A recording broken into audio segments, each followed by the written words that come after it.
You walk into a room, everyone's talking over each other. Opinions flying, chaos. You say one sentence, 11 words. The room goes quiet. Not because you yelled, not because of your title, because of how you spoke. The ancient Stoics understood something we've forgotten. Respect isn't earned through credentials or volume.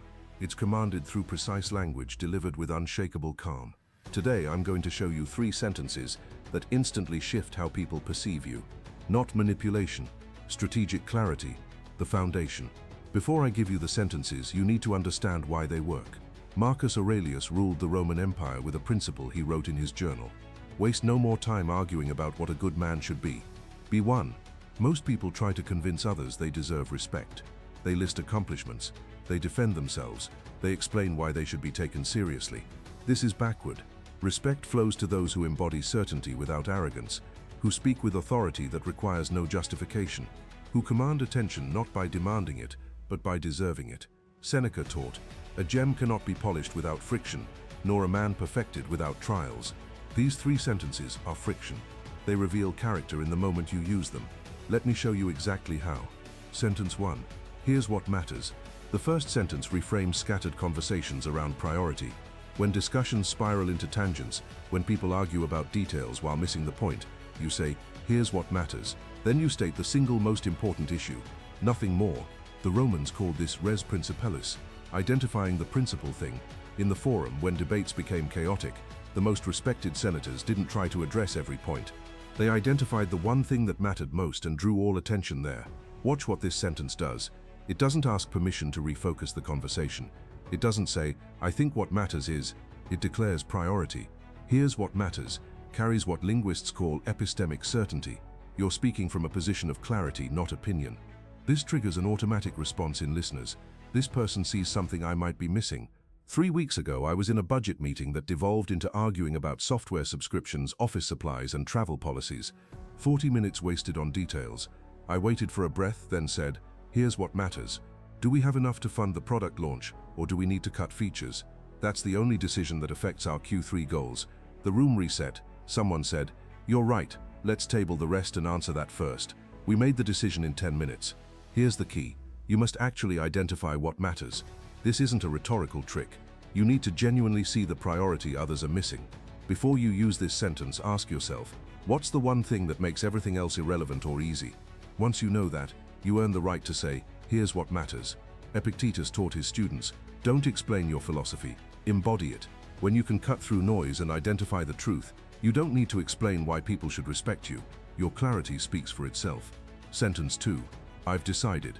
The second sentence ends indecision with quiet finality. When groups spiral in analysis paralysis, when everyone has opinions but no one has conviction, you say, "I've decided." Then you state your decision and the principle behind it. The Stoics called this decretum firmum, the firm decree. Not impulsive, not arrogant, simply clear about what you're going to do. Notice the grammar. Not "I think we should," not "maybe we could," not "what if we." I've decided. Past tense. Already done. This communicates that the internal deliberation is complete. You're not seeking validation, you're informing others of your chosen path.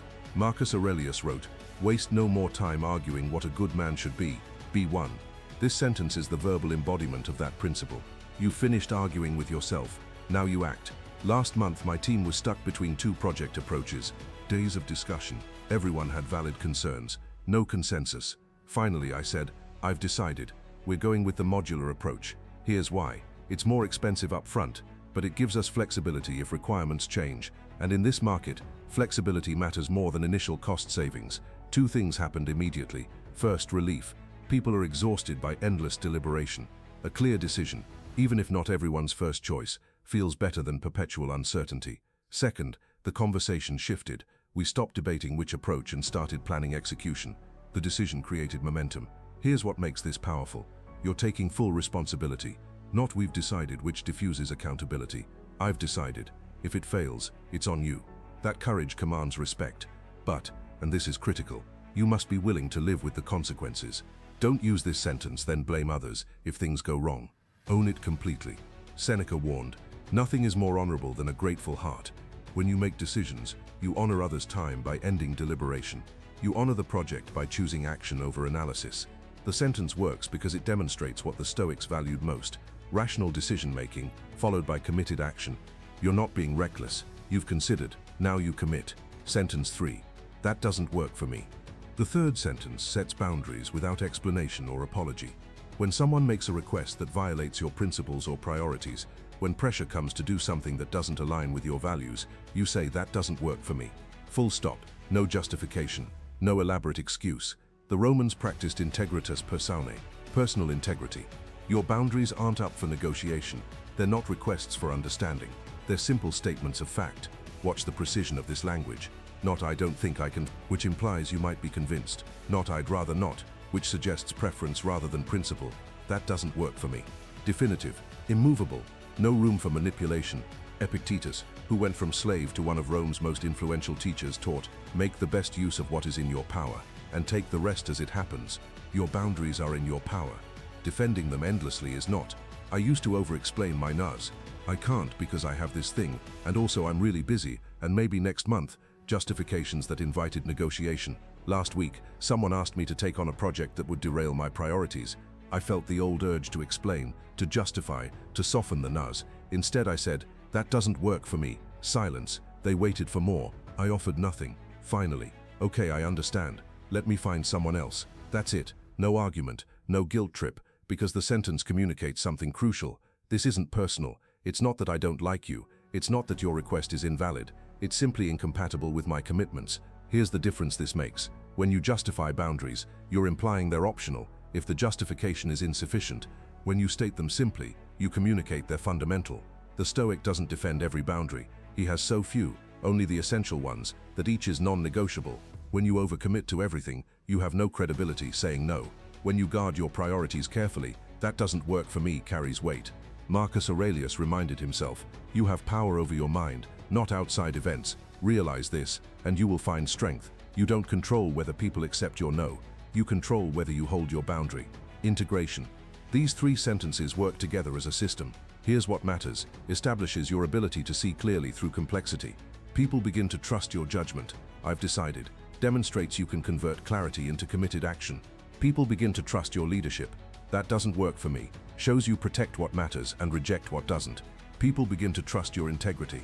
Together they create what the Stoics called gravitas, substance, weight, presence, not performed, embodied.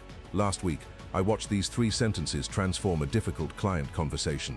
The client kept adding scope, budget ballooning, timeline extending. First, here's what matters. We deliver a working product by March, or we miss the market window entirely. That focused everyone on the real constraint. Second, "I've decided we're locking scope today. Everything else becomes phase 2. The alternative is delivering nothing on time." That ended the endless additions. Third, when they pushed for one more feature, "That doesn't work for me. We just agreed to lock the scope." Boundary held, project saved. 3 sentences, 11, 7 and 6 words. Total of 24 words that reset a relationship and rescued a timeline. The ancient Stoics knew that respect isn't won through clever rhetoric. It's commanded through clarity, conviction, and boundaries. Here's what matters. Cuts through noise to identify truth. "I've decided" converts analysis into action. "That doesn't work for me." Protects what you've decided matters. You don't need all three in every conversation. You need each one when its moment arrives, and you must deliver them with the quiet certainty that made Marcus Aurelius, a philosopher in a soldier's tent, one of history's most respected leaders. Seneca wrote his final words as he died. "We can endure much more than we think we can."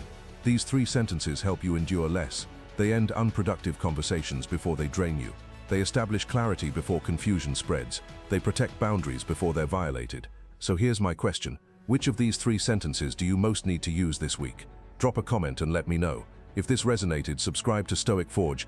Every video here gives you the precise tools ancient wisdom offers modern life, not philosophy for philosophy's sake, but language that changes how people respond to you. Hit like, share with someone who needs this, and remember, respect isn't requested, it's commanded through clarity, conviction, and boundaries. Thanks for watching. I'll see you in the next one.